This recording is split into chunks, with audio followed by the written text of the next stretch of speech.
Não liga para isso aqui, ó, lição 1, né?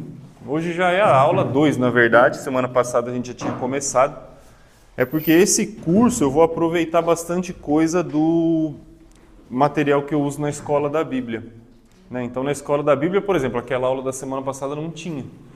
A gente vai ter outros materiais aqui nesse nosso curso que são mais detalhados do que aquele curso da escola da Bíblia. Então, não vai bater muitas vezes, né? A gente vai estar lá na terceira, quarta, quinta aula nossa recebendo o papel da aula 2, talvez, tá bom? Então vamos começar. Hoje a gente vai tentar olhar um panorama geral da Bíblia, tá? Uma visão global da Bíblia seria assim: para pensar nessa questão da escatologia, né, que é o estudo do fim, eu tenho que começar a enxergar isso de um panorama completo. Se eu olho só para o final da história, pode ficar um pouco confuso. Mas quando a gente olha para o panorama da história completa do ser humano,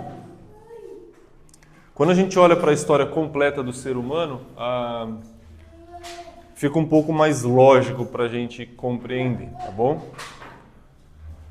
Então tá aqui, ó, a mesma imagem que vocês têm, só que aqui ela tá colorida, tá?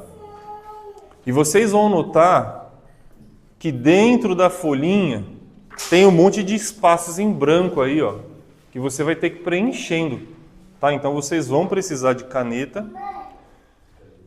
E tudo que tem que preencher vai ser projetado aqui. Então assim, não é difícil de preencher, porque as palavras exatamente que você tem que escrever estarão aqui no telão. A ideia é que você fique prestando atenção e consiga acompanhar sempre no ponto em que a gente estiver, tá? Não se preocupa com essa imagem, porque a proposta da aula é justamente explicá-la.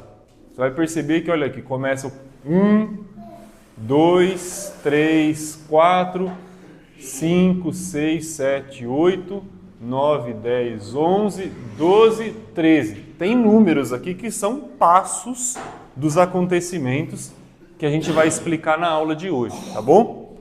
Eu vou avançar a imagem e vou começar a trabalhar com vocês. E eu acho que virei até o ponto 8 hoje, tá? Vou até o ponto 8 e a gente vai voltar um pouquinho para trabalhar um assunto que eu deixei de lado na semana passada aqui. E se der tempo a gente segue até o final, senão a gente continua na semana que vem a partir do ponto 9 para frente. Então qual que é a ideia aqui? Olhar a história humana, né?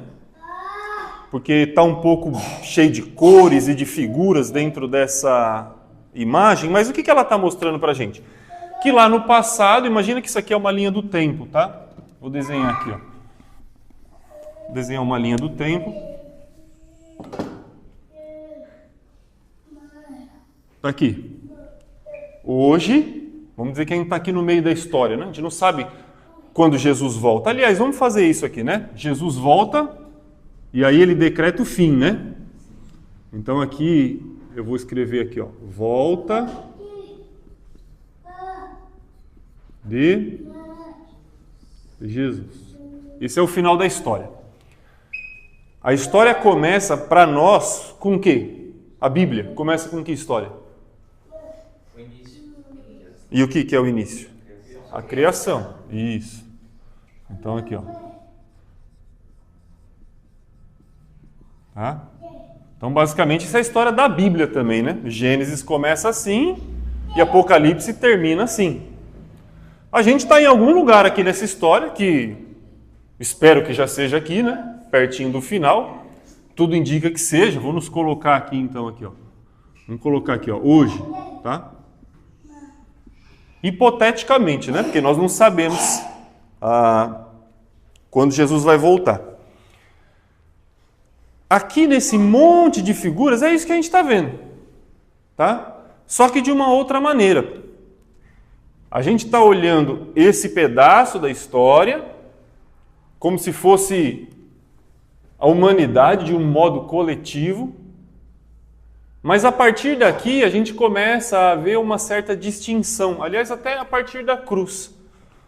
Tá? Então, assim, Deus cria o ser humano, vai entrar o pecado no mundo, a humanidade toda vai viver dentro dessa condição de pecado, a lei, o Antigo Testamento. Jesus vem, certo? Oferece salvação. Com a vinda de Cristo, estabelece a igreja, e a igreja chega no nosso período, a gente está vivendo essa era da igreja. E conforme todo esse tempo tem passado, pessoas estão morrendo, não estão? Então, ao longo deste período que nós estamos olhando da humanidade, Adão morreu, Eva, Abel, né? Abel foi o primeiro a morrer, Caim, todos eles já morreram e muitos de nós também. Então, a partir dessa barra amarela aqui, ó, a gente observa isso. Então, não é que a morte esteja no final da história. É isso que eu quero desconfundir. Porque a figura, se a criação está ali, né, no começo, e o juízo final está aqui, que seria a trombeta, então essa imagem representa isso de uma certa maneira. Criação no começo, julgamento no final. Mas aqui, a morte não é uma coisa que está aqui, certo?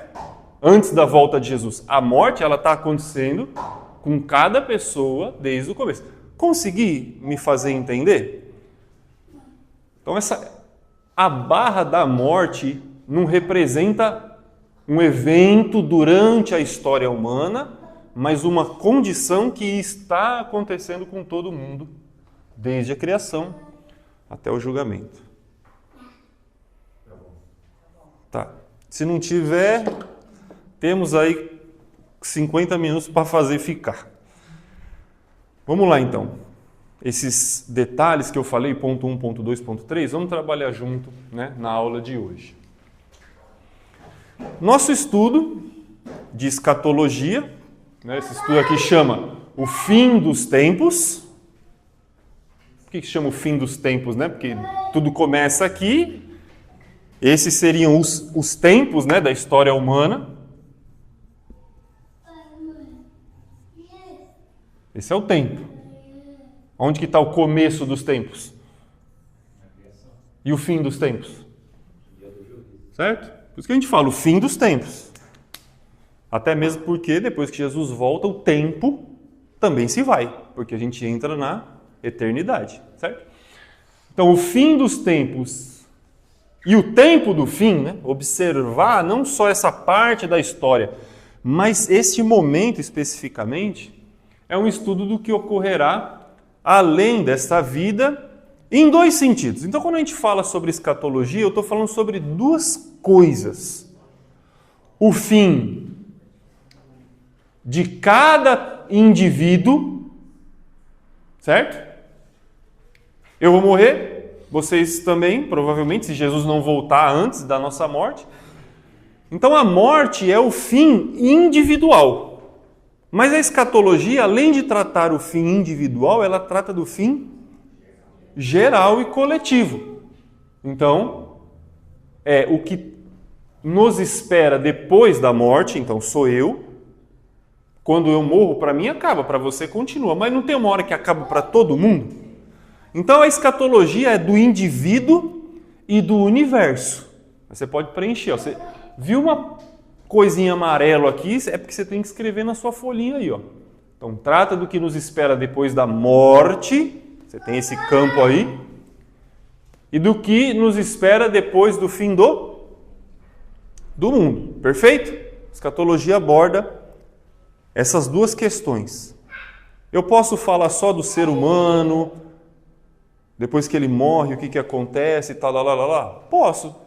É basicamente o que essa figura está mostrando para a gente. Mas eu posso, por enquanto, deixar o ser humano um pouquinho de lado e olhar para o que vai acontecer com o mundo? Eu posso também.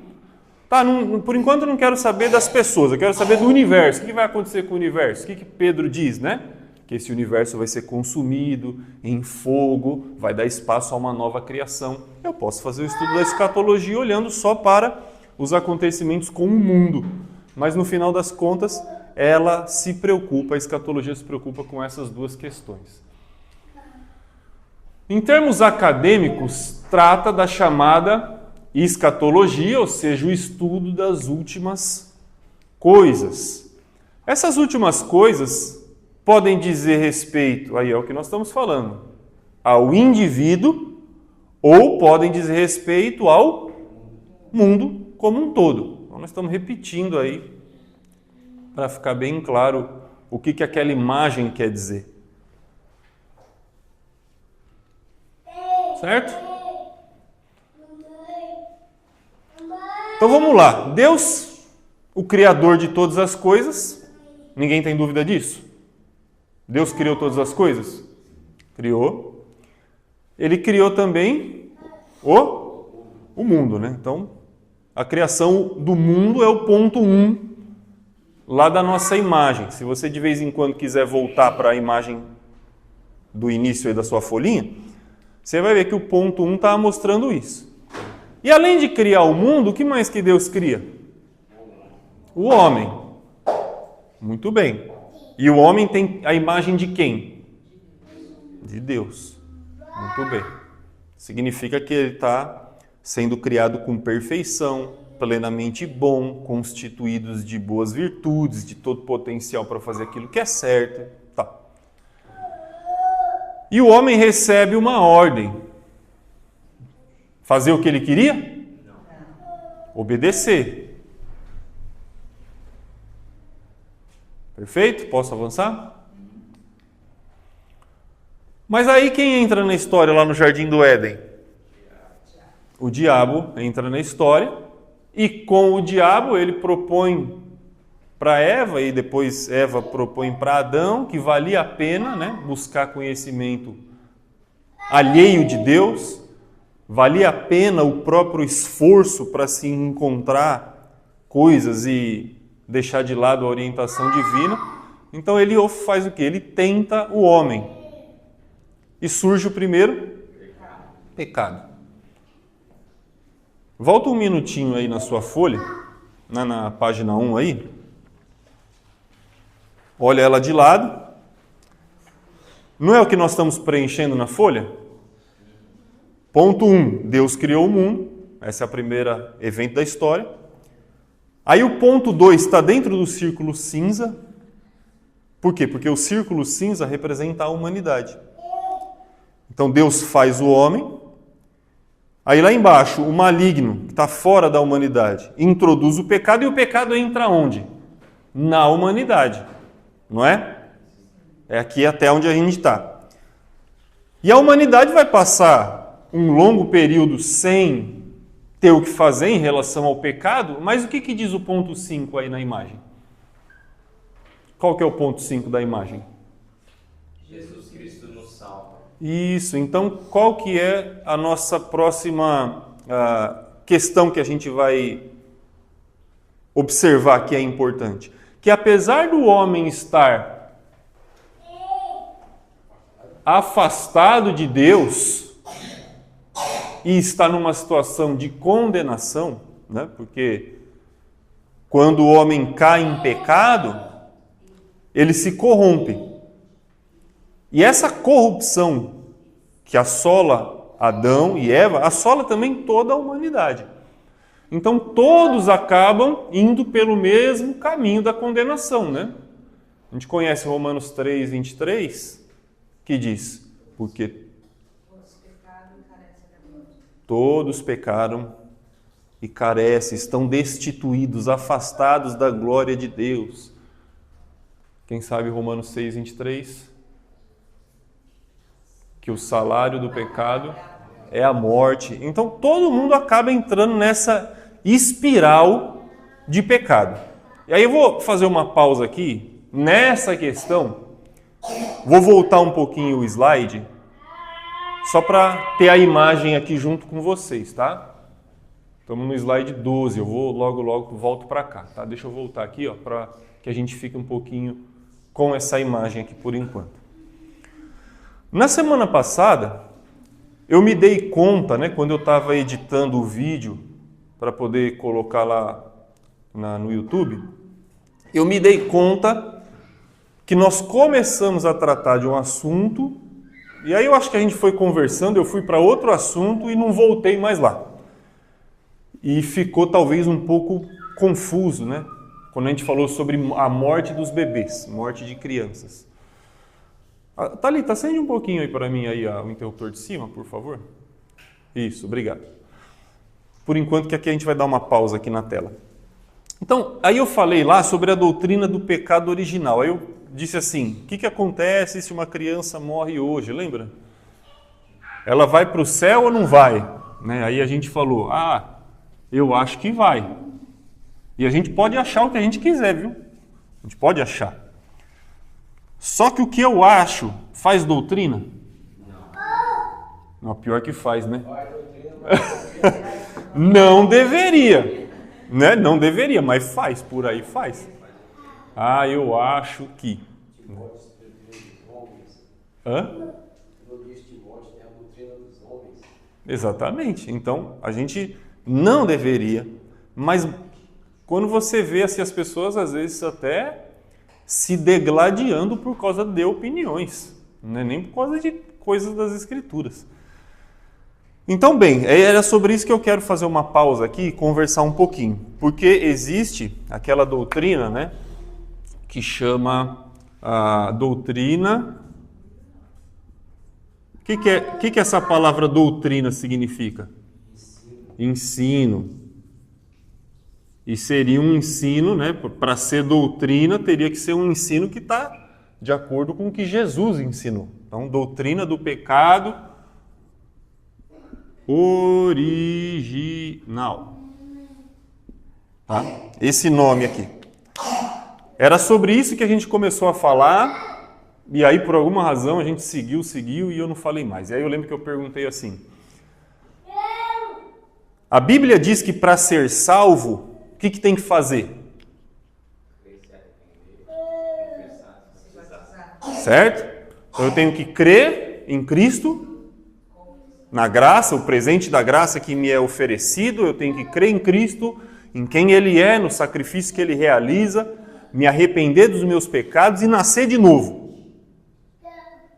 Para que essa morte dele possa ter valor, para que esse presente que ele oferece me cubra, me redima, para que o preço que ele paga na cruz me compre do pecado para ele mesmo.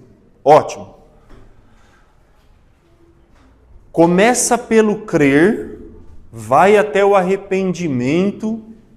Tá. Aí a gente disse assim, quando uma criança, um bebê, uma criancinha pequena, ela tem condições de crer, de se arrepender? Não há capacidade ainda mental de compreender o tamanho da obra que Cristo realiza. Muitas vezes não há nem condição ainda de compreender o próprio pecado, certo? Então, assim, no momento lá eu perguntei, mas eles vão para o céu? Né? E o que a gente disse? Eu acho que sim. Como? Foi a pergunta que eu fiz. Como que eles vão para o céu? Aí é a parte mais difícil da gente responder. Né? Porque eu acho que Deus, eu acho que... Então aí entra o ponto. A Bíblia diz que como que a gente pode ser salvo sem Jesus? Se não tiver pecado. Certo? Então, assim... Essa seria uma proposta, né? Adão e Eva estavam salvos, eles não precisavam de um salvador enquanto eles estavam no Jardim do Éden. Mas a partir do momento que eles saem fora do Jardim do Éden, eles precisam de um salvador. Então, como ser salvo sem Jesus? Como entrar no céu, melhor dizendo, sem Jesus? Não tem como. A Bíblia é clara sobre isso. Né? Atos capítulo 4, versículo 11 e 12... porque não há nenhum outro nome dado entre os homens pelo qual importa que sejamos salvos. 1 Timóteo, Paulo vai dizer também, acho que capítulo 2, versículo 5, se eu não me engano, que há um só mediador entre Deus e os homens, Cristo Jesus. Né? Deixa eu ver se eu citei o texto certo. A criança que morre sem entendimento, no caso quando Jesus voltar, ela não vai ser justificada por Jesus também? Citei o texto certo. 1 Timóteo 2, verso 5. Portanto, há só um Deus e só um mediador entre Deus e os homens, Cristo Jesus. É isso. Então a gente está vendo que a Bíblia diz que o único jeito de você entrar no céu é por meio de... O Lucas pode ser salvo pelo Lucas, o Francisco pelo Francisco, a Ana pela Ana. E o Samuel pelo Samuel? Também não. O Felipe pelo Felipe? Não. Eu falei, mas a criança que morre sem nenhum entendimento, quando Jesus voltar, ela vai ser justificada através de Jesus também. Então, é isso. Mas aí que é justificada do quê? Porque se não entrar no céu através, só entra no céu através de Jesus, então essas crianças têm que ser. Tem que entrar através de Jesus. Certo? É isso que a gente tem que fazer quando a gente vai na Bíblia. Existe uma verdade absoluta na Bíblia que é: você não vai entrar no céu por você mesmo. Não vai. Ah, mas e se aquele bebê que morreu dentro do ventre da mãe, não chegou nem a ver a luz? Não, ele não entra, ninguém entra no céu por si mesmo. Ponto. Porque a Bíblia é clara sobre isso. Não há nada que eu possa fazer. É daí que começa a surgir uma série de doutrinas ou especulações ou esforço genuíno de interpretar as Escrituras para se entender como isso vai se dar então. E eu vou tentar trabalhar um pouquinho agora dentro disso aqui, tá bom? O que é a doutrina do pecado original? Lembra quando a gente falou na semana passada sobre 3 propostas teológicas? Aquela aula da semana passada era sobre antropologia, né? Antropologia é o estudo do homem. Vem da palavra grega antropos, que é homem. Antropos logos, é o estudo do homem. Aí vocês podem estudar a alma, o espírito, o corpo do homem, toda a natureza. Tem uma matéria dessa até hoje na universidade, né? Antropologia, que não vai estudar tanto a concepção espiritual do homem, mas as relações sociais da humanidade. Isso é a antropologia que a gente estudou na semana passada. E lá a gente falou sobre 3 linhas teológicas sobre a origem da alma. A primeira delas é que Deus já tem o estoque, né, como o Renan falou, o estoque de almas, e essa doutrina eles chamam de pré-existencialista. Pré-existencialismo. Essa é uma delas. Se Deus já não tinha todas as almas criadas, então ele está criando agora, individualmente. Esse era o criacionismo, né? Criacionismo. E a outra, terceira proposta que os teólogos sugerem é que, na verdade, a alma não está vindo de Deus. Quem é que está gerando a minha alma? Meu pai e minha mãe. Então, além do corpo ser dado pelo meu pai e pela minha mãe, a minha parte imaterial, que a gente chamaria de alma, também, né? E essa era a doutrina que eles chamam de traducionismo. Você não precisa decorar esses nomes, não, mas assim, é para que depois, se você chega em casa, caso queira pesquisar, você sabe qual nome você procura. Então, eles estão propondo essas 3 hipóteses. Só que aí surge essa doutrina do pecado original. O que ela quer dizer? Que quando Adão e Eva, vamos falar de Adão que já define a humanidade toda, foi formado por Deus, ele foi formado perfeito? Sim. Foi formado e viu Deus que era bom. Adão era perfeito, ponto. Só que quando Adão caiu em pecado, ele trouxe culpa para si e foi lançado fora do jardim. O que a doutrina do pecado original propõe? Que esse erro, essa desobediência que Adão comete, passa para toda a humanidade. Não fica só com ele, passa para todo mundo. E por passar, o que é uma coisa, por exemplo, que você deixa para o seu filho? Uma herança. Então isso tem a ver com aquilo que é hereditário, né? Então, além desse nome, doutrina do pecado original, também tem um um outro nome que eles dão que chama... não é pecado hereditário, não, deixa eu ver aqui. Herança do pecado, pode ser chamado também. Então significa que quando Adão e Eva tiveram Caim, vamos imaginar que Eva fosse loira, brincando aqui. Eva era loira e Adão também, de olhos azuis. Eu ia falar a Eva loira e Adão moreno, só que na hora eu percebi que não ia dar certo, porque eu ia perguntar como que o filho ia nascer. Podia ser qualquer um, né? Podia ser moreno, provavelmente até seria mais moreno, porque o gene de quem é mais escuro ganha. Mas vamos dizer que ou os dois fossem morenos, ou, sei lá, de cabelo enroladinho. Que Eva e Adão tivessem cabelo enroladinho. Caim teve que tipo de cabelo? Enrolado. Eva e Adão fossem muito altos, Abel seria alto. Ou se eles dois fossem loiros de olhos claros, o Sete seria?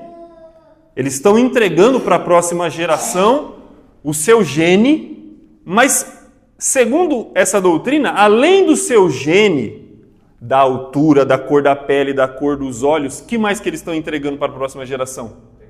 O pecado. Isso faz sentido aqui, não faz sentido? Porque se o meu filho, além de levar a minha identidade, as pessoas falam, nossa, como a Letícia parece com você, como o Felipe parece com você. Então, além do meu filho estar levando os meus genes para ele, e vai fazer ele se parecer comigo e ser alto e tudo, ele estaria levando, se eu estou produzindo a alma dele, então ele está levando também o pecado. Essa ideia da doutrina do pecado original faz sentido aqui. Mas não faz muito sentido aqui. Tem muita gente que defende, e assim, a maioria da cristandade defende isso. Católicos defendem isso, tá? Porque essa é uma doutrina que nasce com Orígenes no século III, com Agostinho no século IV e V. E Agostinho de Hipona é um dos principais pensadores que influenciam principalmente a Igreja Católica. Então eles fizeram essa proposta. Só que é interessante que quando você vai estudar, né? Por que Agostinho de Hipona trabalhou bastante essa questão do pecado original? Você lê os escritos dele, você percebe que ele identificava em si mesmo isso. Ele se considerava um homem altamente depravado. E lógico, o cristianismo libertou ele disso. Mas quando ele olhava para a sua infância pessoal, ele falava, desde pequeno eu tinha uma tendência de fazer aquilo que não deveria. Será que isso não veio dos meus pais? Então, o olhar de Agostinho sobre si e sobre o mundo ao seu redor levou, ou contribuiu para que ele formulasse essa doutrina. Eu nasci assim. Eu acho que eu trouxe essa tendência pecaminosa já de berço. Então, será que aquilo que Adão fez não passou e não está passando para todas as gerações? E aí então começa a nascer essa ideia do pecado original, que funciona bem aqui, mas não funciona bem aqui. Porque qual que é a principal diferença entre essas duas ideias? Deixa eu apagar isso aqui que já foi, né? Já entendemos aqui para que servia essa linha do tempo, para representar nossa imagem ali da tela. Qual que é a principal diferença entre essa visão e essa? E até posso colocar essas duas juntas. Qual que é a principal diferença entre esta visão e essas duas a respeito da alma humana? Uma nós recebemos dos nossos pais e a outra nós recebemos de Deus. Certo? Então, nessas duas visões, a minha alma vem de Deus.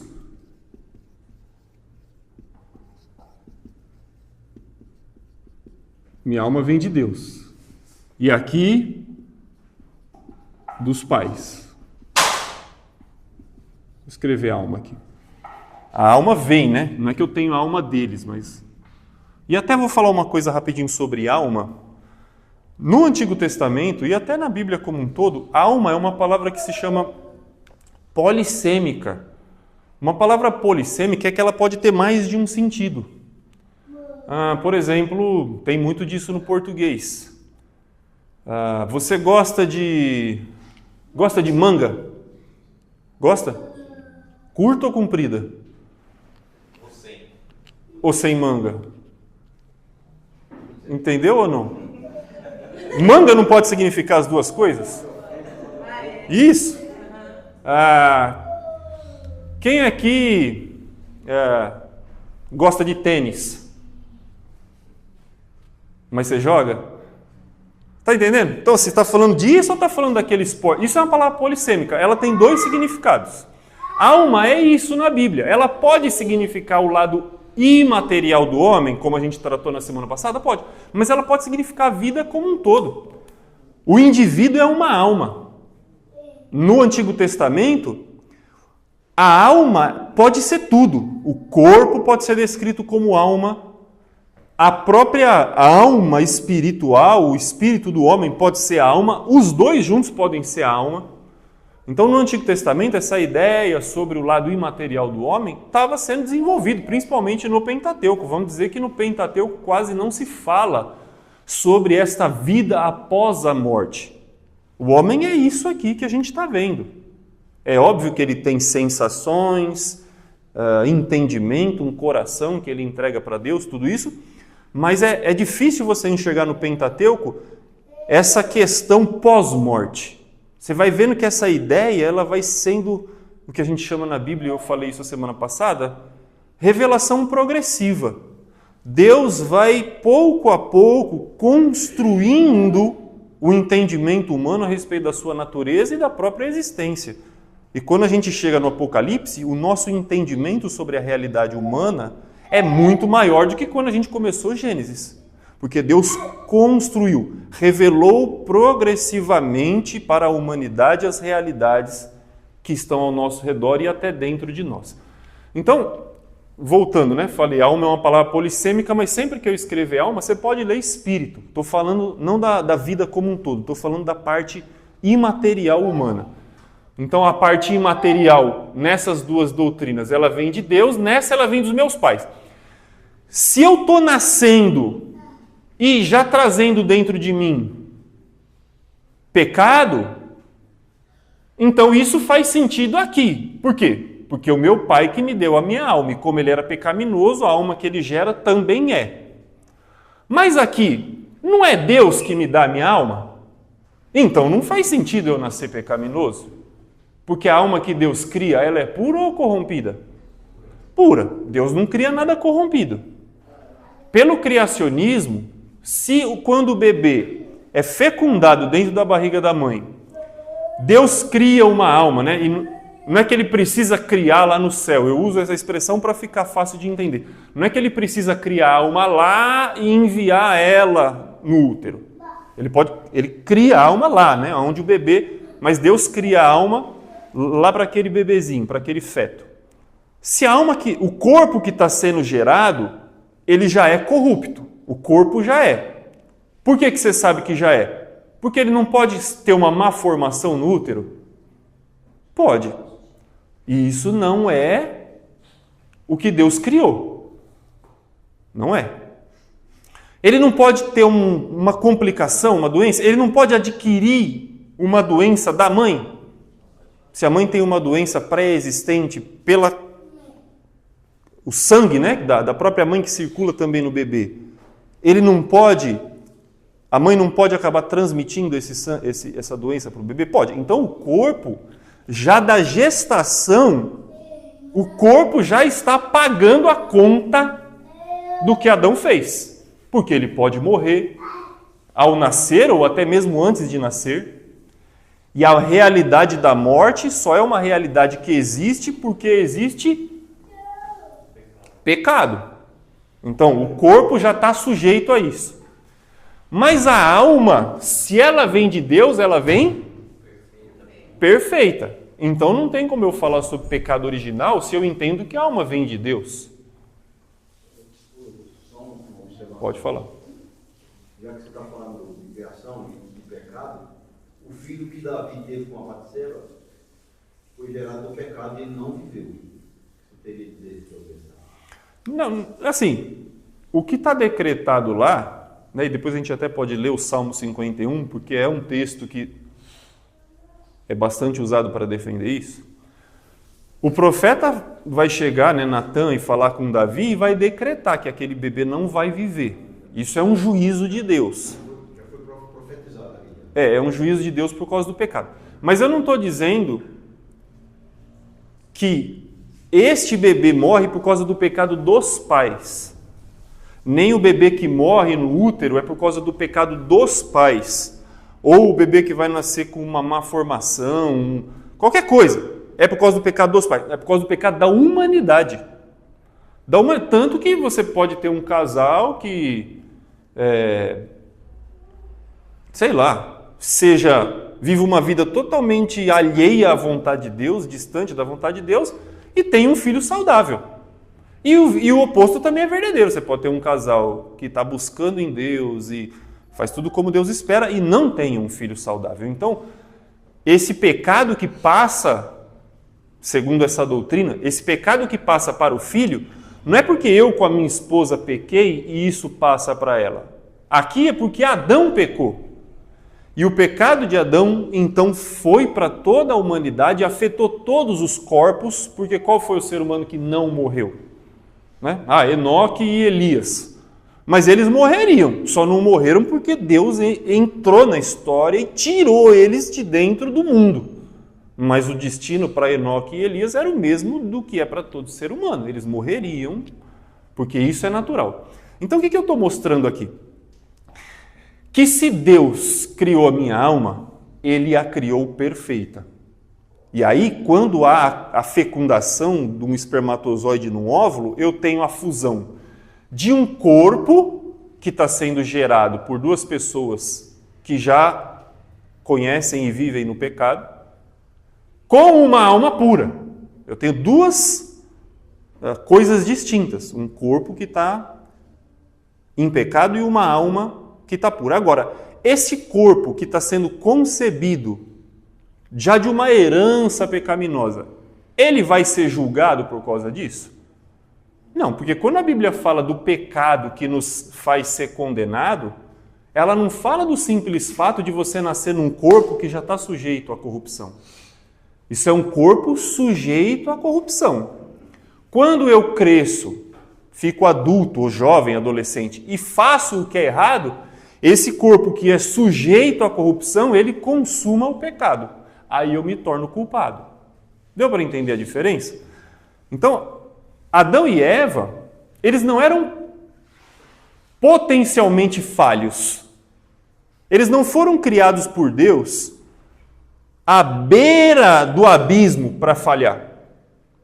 A falha era uma coisa que estava muito longe. Deus criou eles num ambiente extremamente bom. Ao contrário de nós nascemos à beira do abismo. Quando estou na barriga da minha mãe, eu já posso pegar uma doença, ter uma complicação, a mãe pode ter um sangramento, um problema, qualquer que seja. E o bebê, coitado, nem nasceu, nem fez nada de errado, já está sujeito à morte. Vê como que a realidade do bebê é diferente da realidade de Adão? Adão precisava fazer alguma coisa para morrer. O bebê não precisa fazer nada. Ele já está sujeito à própria morte. E é isso que a Bíblia trata, né? Quando ela diz que Jesus vence a morte e toma a chave desse lugar, né? Da morte, ele se apropria disso, porque a morte é o meio pelo qual o diabo põe medo nas pessoas.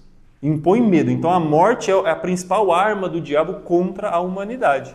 Certo? Por quê? Porque desde pequeno nós estamos sujeitos a isso. Você não precisa fazer nada para estar sujeito à morte. Certo? Então vamos continuar aqui. Aí vem, né, essa doutrina do pecado original, e como eu estava falando, os católicos vão aderir a essa doutrina, por isso que eles batizam os bebês, certo? Dá para entender por que eles batizam bebês? Porque, segundo eles, a criança nasce com a herança do pecado de Adão. E aí não é só no corpo, como a gente está falando, é na alma também. É na alma. Então, para que a gente batiza a criança? Para limpar ela disso aqui. E não são só os católicos que batizam criança, os presbiterianos também batizam, né? Que eles são do calvinismo. E o calvinismo tem uma... O primeiro ponto da doutrina deles, né? Eles têm uma sigla, né? Que chama... Deixa eu escrever aqui embaixo, depois eu apago. Eu vou escrever na vertical, tá?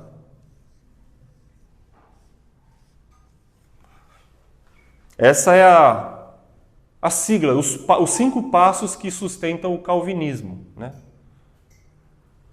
Quem nunca ouviu falar da pré-eleição?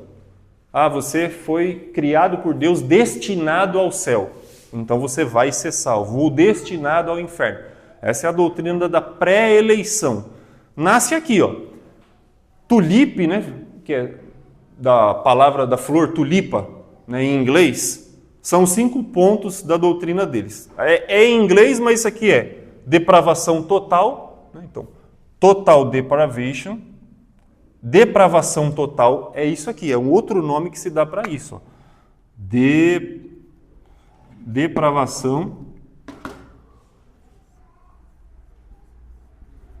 O que é ser depravado? O que é ser depravado?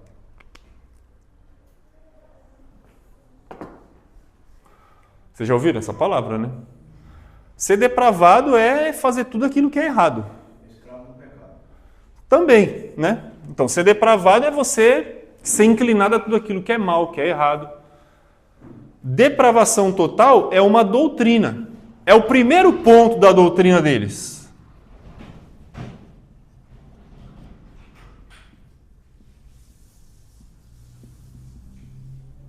Depravação total. Depois o segundo ponto é graça e... Deixa eu ver se é isso mesmo.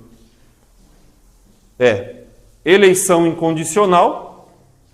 Então o homem cai e fica quanto ruim? Totalmente ruim. Essa depravação não é parcial, total, em mim todo e na humanidade toda. Segundo eles, a doutrina começa dizendo que toda a humanidade está depravada.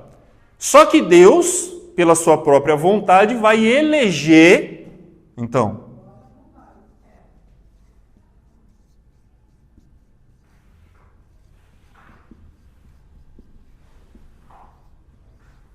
vai eleger incondicionalmente um grupo de pessoas para ele salvar. Agora, se Deus só vai salvar um grupo, significa, olha só, eu não teria problemas com essa doutrina do pecado original, mas é aquilo, quando você cria uma doutrina, isso tem implicações. Lembra quanto que eu falei isso na semana passada? E aí, para defender a depravação total, olha o que o calvinismo acaba gerando. Todos os homens são depravados, Deus escolheu um grupo segundo a sua própria soberania para salvar, ou seja, alguns serão salvos e outros não serão. Só que se Deus vai salvar só alguns e outros não, significa que Cristo não morreu por todos. Porque se Cristo morreu por todos, quantos podem ser salvos? Todos. Mas se só alguns serão salvos, então Cristo... Aí é o terceiro ponto. Aí já começa a ficar feia a coisa.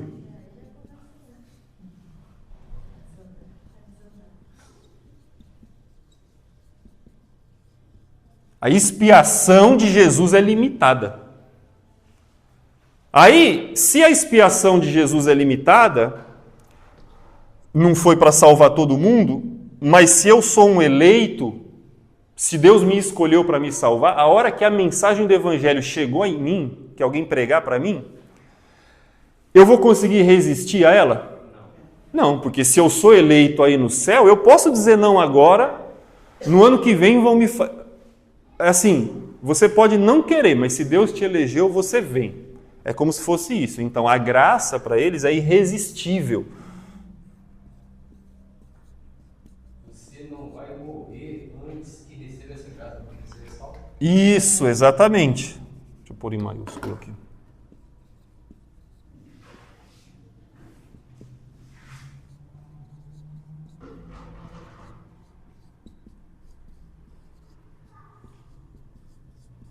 A graça é irresistível.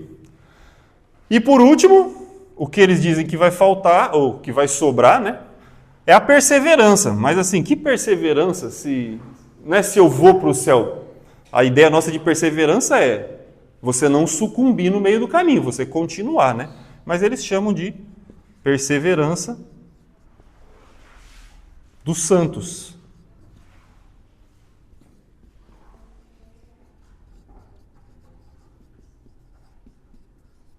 Tá? Então é aqui que nasce a ideia da tulipa. Eu mostrei para vocês o que é a doutrina do calvinismo.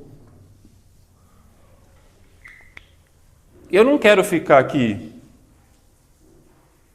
não concordo. Até tem uns pontos para mim que são interessantes de se falar, mas, por exemplo, dizer que a expiação de Jesus é limitada, essa daqui não dá para aguentar. Quer dizer, se Deus espera que todos sejam salvos, e a Bíblia não fala isso para a gente, Ele espera que todos sejam salvos, não é alguns. Jesus não morre por um grupo, Ele morre por todo mundo. É verdade que muita gente não vai aceitar e querer? É verdade. Mas a chance também não foi dada para essa pessoa? Então eu tenho dificuldade com alguns pontos desses, mais do que outros. Mas a minha ideia não é ficar aqui questionando, porque assim, apesar do calvinismo, né, que é essa doutrina, por isso que eles falam de ser um eleito. Quando você vê alguém falando sobre a eleição, você é um eleito de Deus. A Bíblia usa essa palavra, ser um eleito. O que ele falou, isso é predestinação. Predestinação, exatamente. Eu nasci destinado a ser salvo. Eu fui eleito. Essa palavra que a gente fala sobre predestinação é principalmente aqui deste grupo, né? E assim, eu confesso, os presbiterianos e os calvinistas, eles estudam a Bíblia a fundo. Estudam. Não é que nem esses neopentecostais aí que fica subindo pelas paredes no culto, gritando, que dá para perceber que muito daquilo que é feito no meio deles é feito por impulso, por emoções. Os presbiterianos, eles são sérios no estudo bíblico. Mas o que eu acho que mais me dificulta com um presbiteriano é que parece que eles têm mais satisfação em Calvino do que nos apóstolos. Quando você vê uma pregação de um presbiteriano ou eles falam tanto da reforma, né? Tanto que o nome pelo qual a gente tenta se chamar do quê? Restaurar o cristianismo bíblico, não é? O nosso compromisso é com a origem. O compromisso do presbiteriano é com a reforma. Por isso que o calvinismo, as igrejas são chamadas de igrejas reformadas. Eles têm prazer nessa expressão, reformadas. Por quê? Porque é da reforma protestante. Uma nova forma do que eles pensavam antes. Então eles pegam, né, distingue o azul do vermelho aqui. Eles pegam aquilo que a Igreja Católica já acreditava e tentam corrigir muitas coisas, mas eles partem de dentro dela, tentando fazer essas correções, mas trazem muito da herança da Igreja Católica, e essa doutrina do pecado original tenta ser solucionada deste modo. Por quê? Porque na Igreja Católica você nasce pecador, mas aí você tem que cumprir obras, né? Os sacramentos e tudo isso, para que você consiga alcançar a salvação. Você é diretamente participante por meio das suas obras da sua salvação.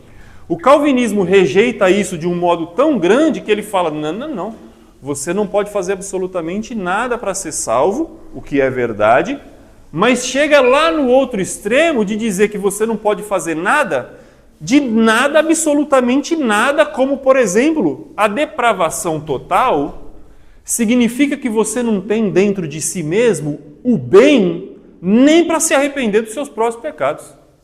Não há em você nenhum senso mínimo que te faria olhar para Cristo e falar, faz sentido o que esse Senhor pregou, eu creio nele como meu Salvador. Para um calvinista ou para alguém que crê na pré-eleição, essa ação de crer no Evangelho não é sua, é Deus que opera dentro de você. Porque já que você é um miserável, desgraçado, depravado, nem aceitar o evangelho você consegue.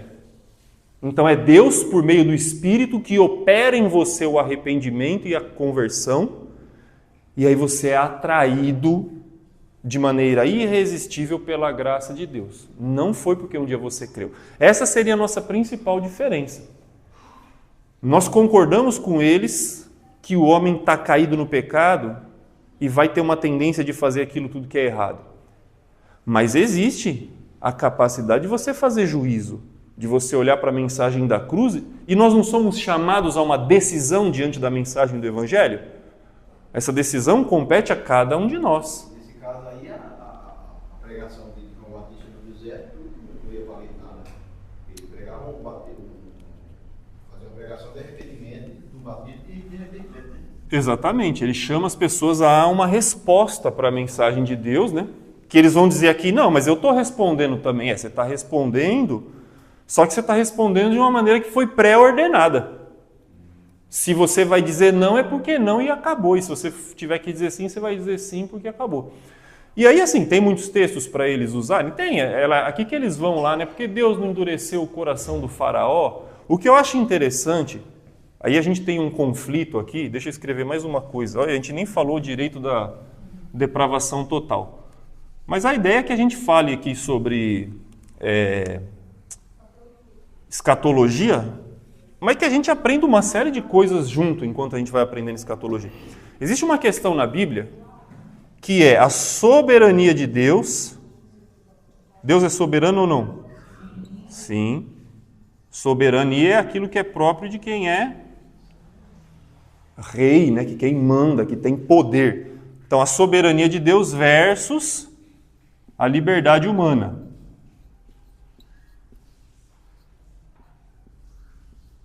Existe esse conflito, principalmente entre esses grupos. Então, o que o calvinista, o reformado, pensa?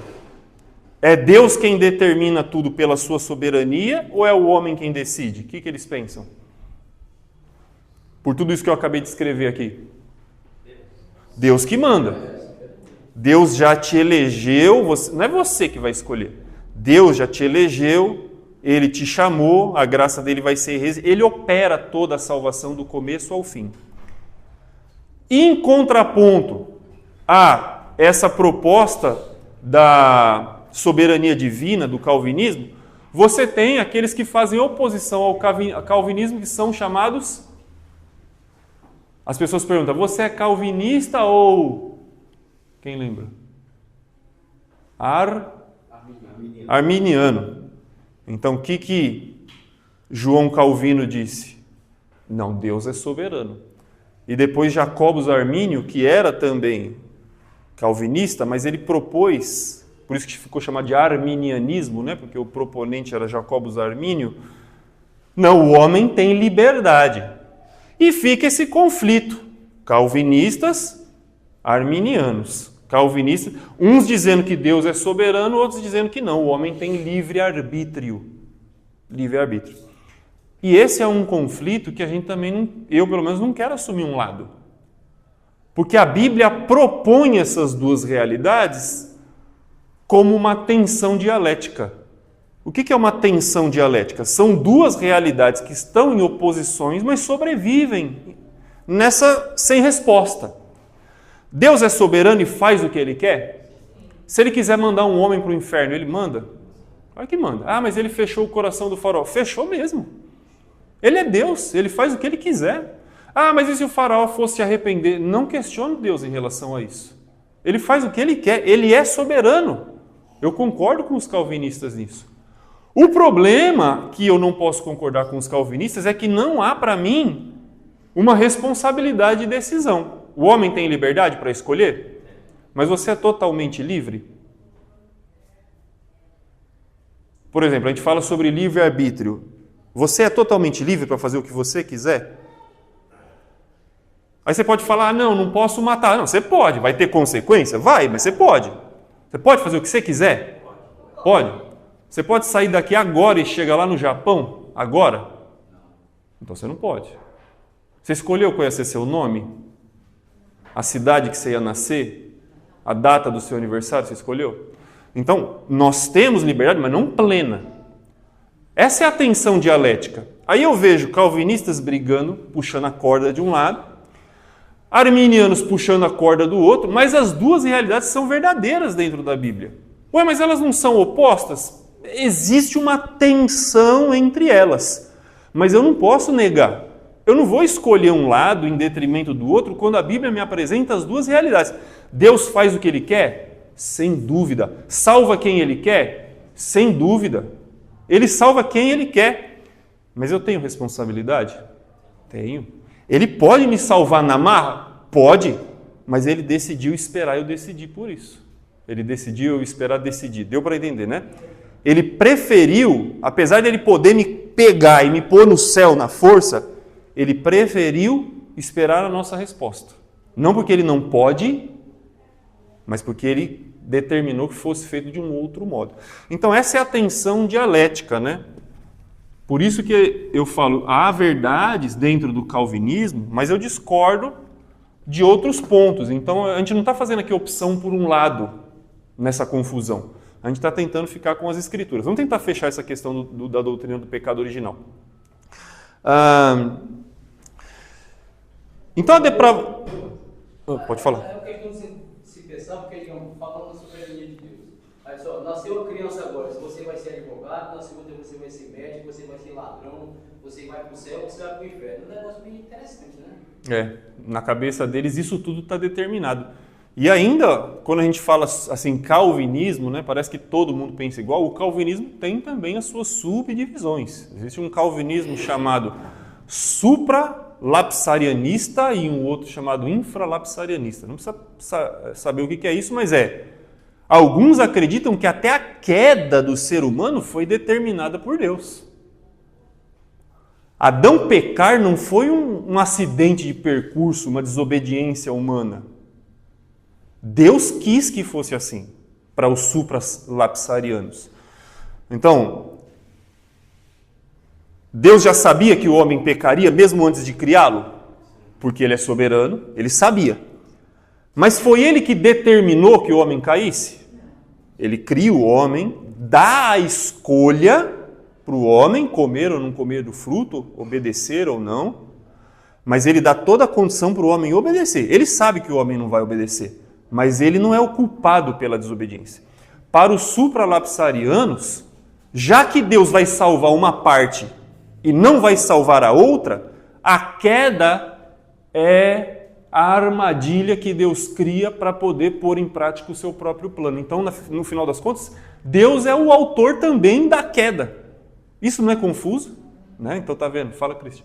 Coloca também o inferno como não só para o diabo, né? Exatamente. Espaço para essas pessoas, já que ele escolheu, né? Muito bem. Se eu crio pessoas e não vou salvá-las, eu tenho que ter um lugar. Então eu não crio o inferno para o diabo e as pessoas vão parar lá por escolher esse caminho. O inferno, no final das contas, é a residência para muitas almas que Deus criou que não seriam as eleitas, né? Muito bem. Tá bom? Vou fazer uma outra pergunta aqui. Eu já queria terminar, mas só para... eu gosto que a gente pense, né? Você peca porque é pecador? Ou você é pecador porque peca? E me diga, tem diferença? E aí? Você peca porque é pecador? Ou você é pecador porque peca? Peco porque sou pecador.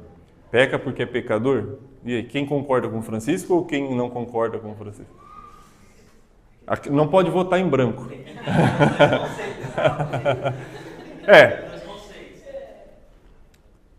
É um por causa do outro. Então, um começa dizendo que eu... Deixa eu ver vermelho aqui para não misturar.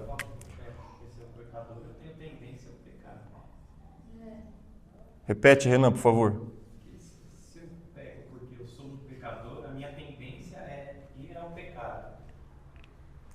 Então, nós temos problema com o pecado? Jesus morre na cruz por causa disso, não dá para negar. Nós temos problema com o pecado.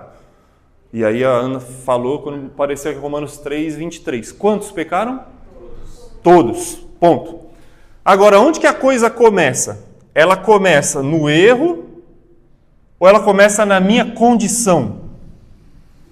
Eu peco, eu erro porque sou assim, ou eu sou assim porque errei?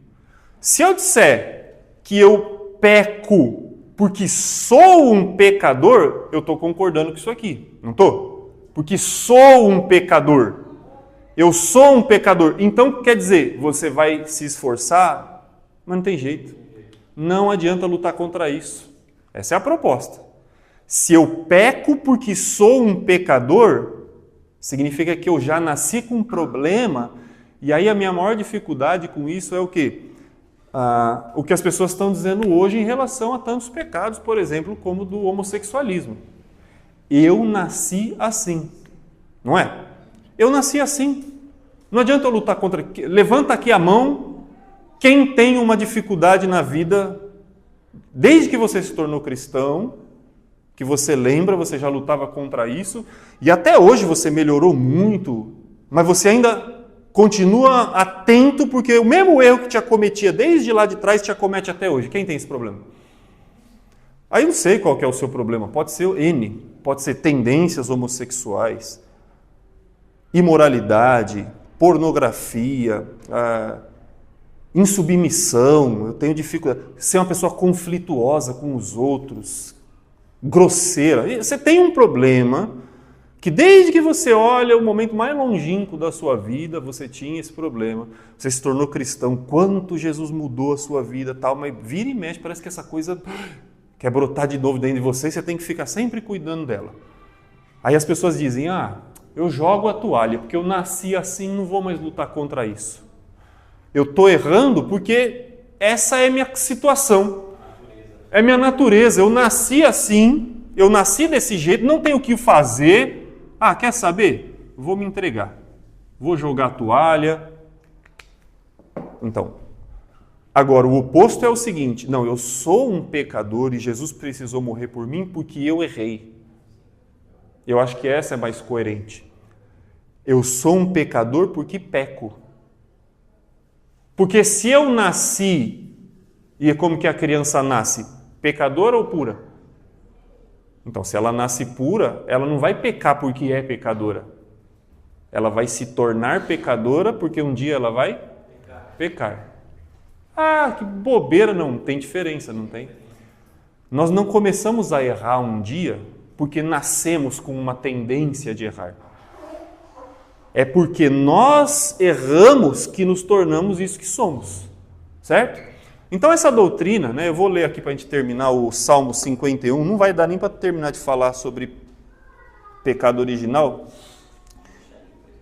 Na semana que vem a gente termina.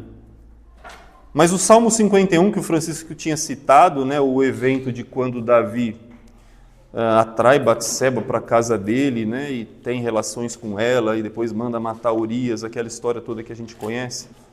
Aí ele escreve o Salmo 51, nessa dor, de ter recebido a sentença a respeito do que ele fez. E até aí, logo antes do número do Salmo 51, se a sua Bíblia tem essa epígrafe, que é esse escrito em negrito, ela tem logo abaixo uma explicação de que situação Davi escreveu o Salmo. Então, olha aqui o 51, logo antes diz assim, ao mestre de canto, Salmo de Davi, quando o profeta Natã veio ter com ele, depois de haver ele possuído Batseba. É um salmo que Davi escreve nesse momento, Salmo 51. E vocês conhecem, compadece-te de mim, ó Deus, segundo a tua benignidade, segundo a multidão das tuas misericórdias. Apaga as minhas transgressões, lava-me completamente da minha iniquidade e purifica-me do meu pecado, pois eu conheço as minhas transgressões e o meu pecado está sempre diante de mim. Pequei contra ti somente, e fiz o que é mal perante os teus olhos, de maneira que serás tido por justo no teu falar e puro no teu julgar. Eu nasci na iniquidade e em pecado me concebeu a minha mãe. Vamos parar aqui, o Salmo continua, mas esse versículo é uma das grandes bases para essa sustentação dessa doutrina. Salmo 51, versículo 5. Por quê? O que ele diz? O que parece que Davi diz aí? Eu nasci já em pecado. Nasci e a minha mãe me concebeu desse jeito, não é o que ele diz? Eu nasci na iniquidade e em pecado me concebeu a minha mãe.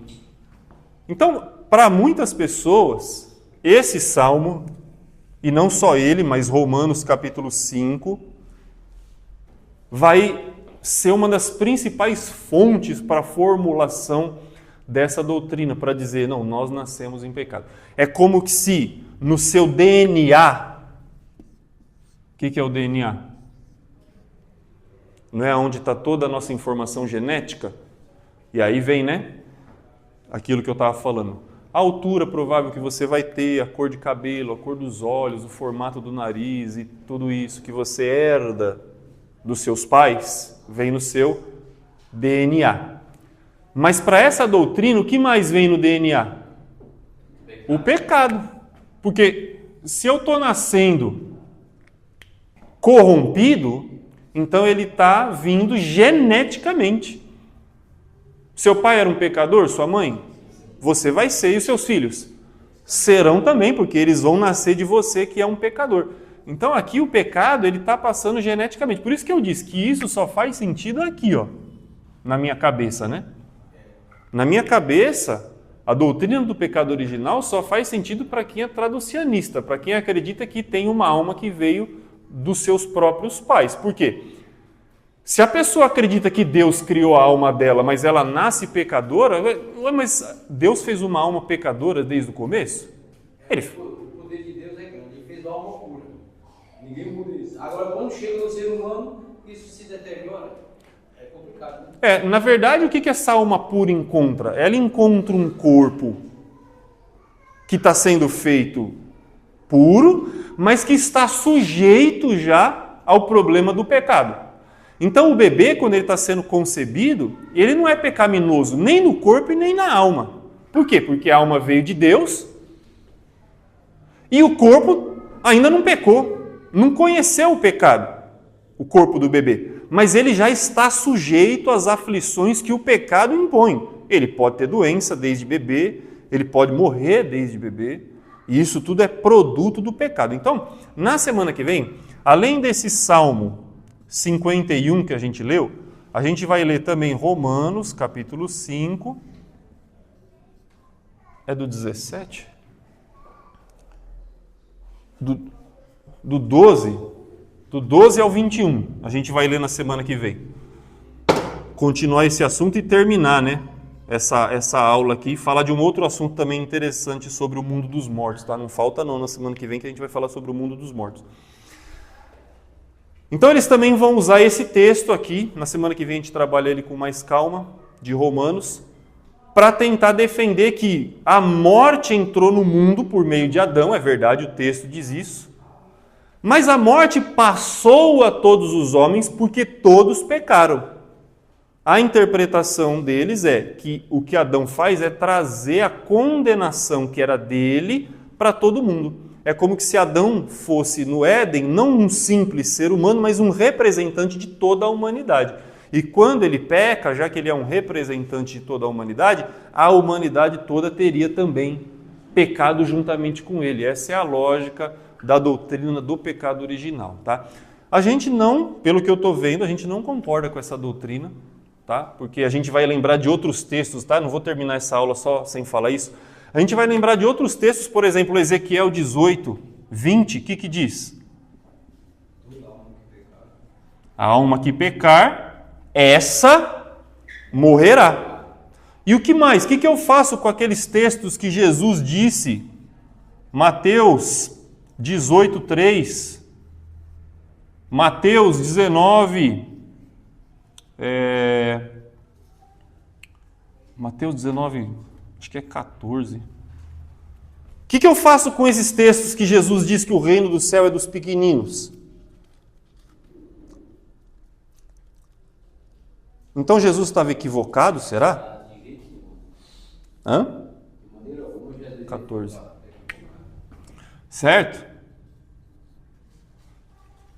Então, assim, é verdade que o ser humano tem uma inclinação para aquilo que é mal? É verdade. Você consegue notar que uma criança, desde pequena, parece que ela tem dificuldade de dividir. E você vê dois pequenininhos, puxa o cabelo do outro.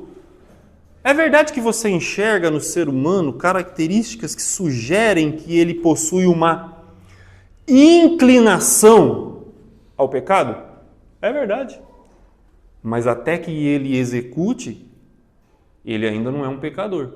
Então, na semana que vem a gente trabalha mais isso, né? Então, você percebe que aquela questão da tensão dialética, por exemplo, entre a soberania de Deus e a liberdade humana, que eu não quero descartar nenhuma coisa nem a outra, porque as duas são verdade, existe aqui também.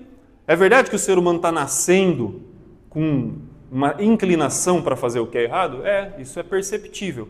Mas o que eu faço com os outros textos? O que eu faço com Jesus dizendo que dos pequeninos é o reino do céu? Preciso considerar esses textos. Não posso assumir um lado da batalha teológica e falar eu abraço isso aqui, tá? Então na semana que vem a gente continua falando mais sobre isso. Falta pouquinho para a gente concluir essa questão. E aí a gente finaliza, né, esse lado aqui da história e a gente vai entender o que está acontecendo aqui, ó. Tudo bem? Alguma pergunta, gente?